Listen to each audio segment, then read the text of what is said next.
President Donald Trump is calling it a mission of peace.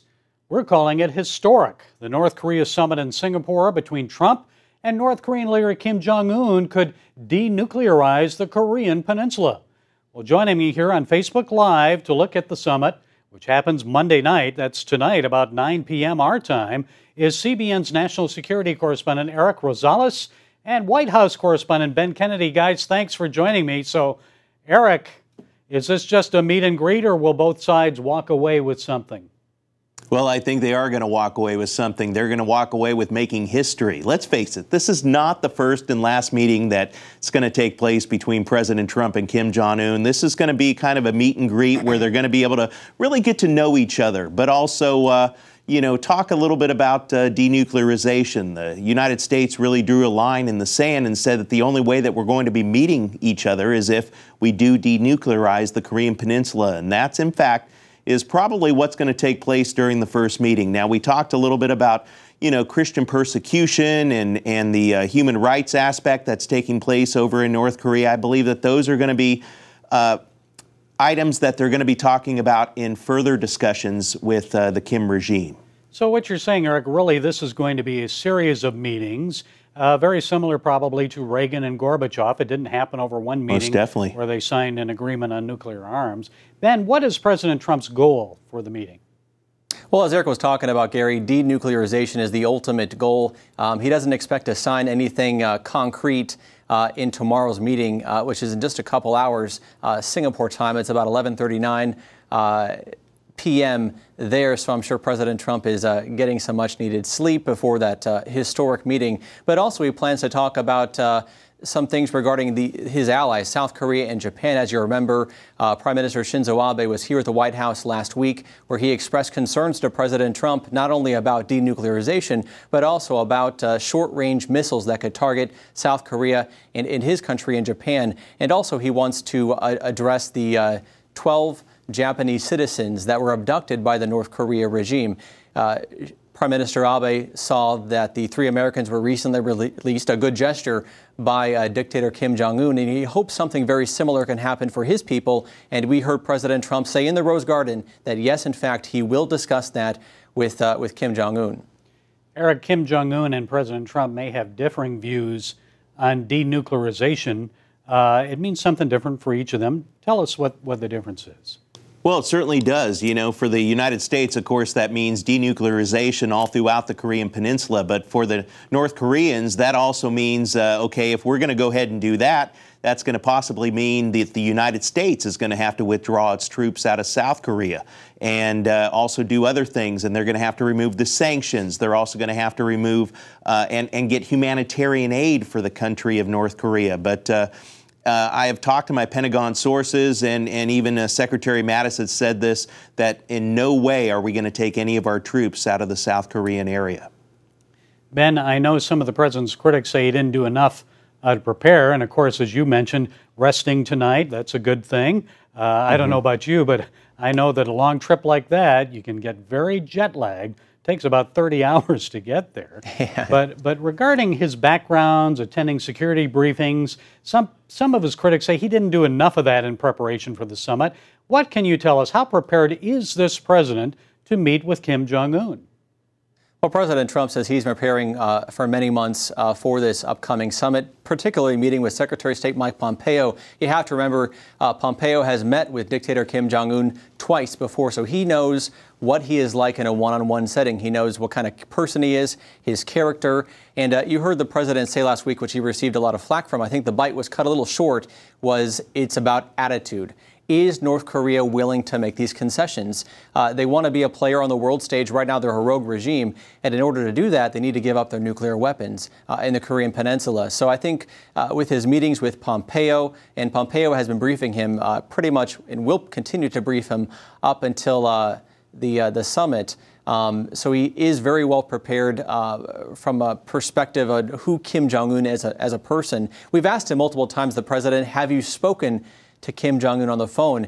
And you've heard the president time and time again say that I can't answer that question, which possibly could indicate it has happened in the past. So I do believe that he's had a lot of preparation for this meeting, but his strongest person that he's been leaning on has been the Secretary of State, who again has met with Kim Jong-un twice in the recent weeks. And of course, there's quite a bit. Go ahead, Eric. No, I was just going to say that I thought it was interesting to just even a few hours ago with Secretary Pompeo actually going out and calling out the New York Times for a report that they did that the United States isn't prepared to be able to denuclearize the area, and that they didn't have the proper scientists there in order to be able to figure this out and to be able to talk intelligently.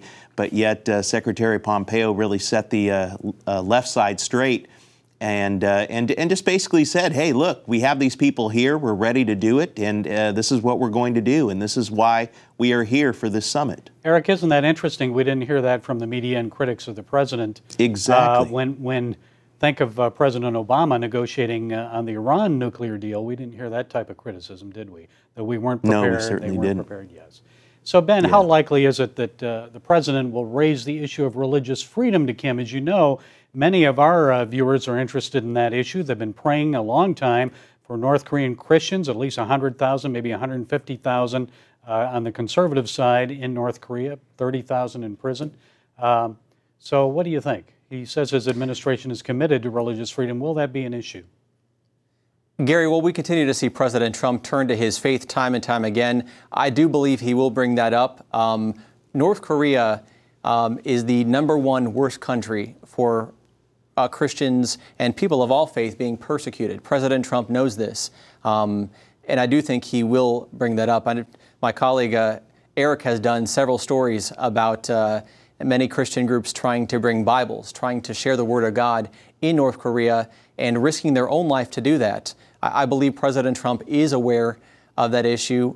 You hear President mention God in almost every speech he gives. So I do believe he will bring that up with the dictator. And whether or not it'll have an impact, we'll have to wait and see. I mean, yes, the ultimate goal of this meeting is to have denuclearization, but you also have to think about the Korean people that are being oppressed every single day.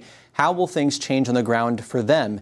And that's going to be one of the big questions we'll have to wait and see out of this summit. Well, and that was one thing, one criticism that President Trump had of the Iran nuclear deal. He said there wasn't linkage to other issues with Iran going around the world and supporting terrorism and so forth. So maybe there will be linkage here. Eric, do you think on the Christian persecution in North Korea? You know what? The Christian persecution really has to be addressed. You know, I have talking with North Korea defectors, many of whom have been put into prison. One woman was put into prison for 3 years, and just because she simply owned a Bible. And she used to tell me that whenever Bibles were snuck into the prison, they used to tear out pages, and they would switch out pages with each other, and they would memorize those verses. And that's what would keep them going. The presence of God and the Holy Spirit would keep them going inside these prisons. These prisons are horrendous. I mean, you know, one is the size of about the city of Manhattan. When you think about that size of a prison where wild dogs and prison dogs are there, and human beings are being fed to these dogs because there's simply just not enough food to go around. And many of the prisoners were telling me that they used to eat tree bark and even grass just to survive and supplement their income and supplement their food in order to get some nourishment from this. It's these atrocities have to be addressed eventually. And a lot of Christians, of course, Eric and Ben, are praying. There's a prayer summit going on around this meeting. It's very significant. Yes. For Christians in Korea and around the world, isn't it? Ben, Eric, any final thoughts? Oh, absolutely. You know what? I think all Christians and us here at CBN are very hopeful that the talks will include people of faith, and President Trump being a kind of a voice for them during this summit. So far, we've had every indication from the White House that discussions are going very well. In fact, I just found out moments ago that everything's been moved up a bit. As far as the meeting, President Trump will be sitting down with Kim Jong-un at 9 a.m. Singapore time, so that's in about a little less than 10 hours our time, and then they'll be having a working lunch. At 4 o'clock Singapore time, it's 4 a.m. our time. I'm sure a lot of us will be asleep. I'll be at work kind of getting ready for the 700 Club. he'll have an open press discussing with the media what happened in that meeting, exactly what came out of the meeting, and also give us a bit of an insight into his talks. And then he'll be back at the White House, believe it or not, at he's scheduled 8:25 a.m. Tomorrow. So a very quick trip. Now, I was talking to Eric about this earlier. Things could change. I mean, the meeting could go very well, and Kim Jong-un could ask President Trump, well, hey, let's sit down and talk tomorrow. And you bet President Trump will not miss that opportunity. So things they're all up in the air, but tentatively right now, it appears that tomorrow will be a very busy day for both the president and Kim Jong-un, and they will be with each other pretty much from 8 a.m. until 4 o'clock, and then the president heads back to right here at the White House. And Gary, I think what we can all do as Christians, we all know about the power of prayer, and you did talk about that prayer session, the prayer summit that's taking place. That's going to be starting at 9 o'clock tonight, our time, Eastern Standard Time, and you can watch it on our CBNnews.com website and pray along with the folks over there in the Korean Peninsula who are praying for peace and praying for denuclearization. And the whole world, gentlemen, will be looking forward to that handshake between those two leaders. Who would have thought this would happen when you heard about Fire and Fury and Little Rocket Man and things like that, that this president would actually be the first American president to meet with a North Korean leader. Let's all pray that it leads to peace. Eric Rosales, Amen. Ben Kennedy from our Washington Bureau. Gentlemen, I know you'll be preparing some segments for the 700 Club tomorrow. We can see those. We look forward to that.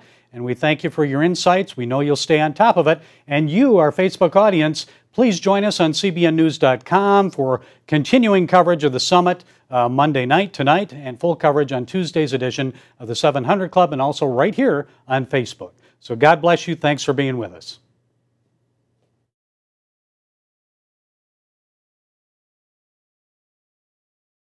Thank you. You did great, guys. I appreciate it. Thank you, Gary. brother. I appreciate it. Yeah, it'll do well. Thanks.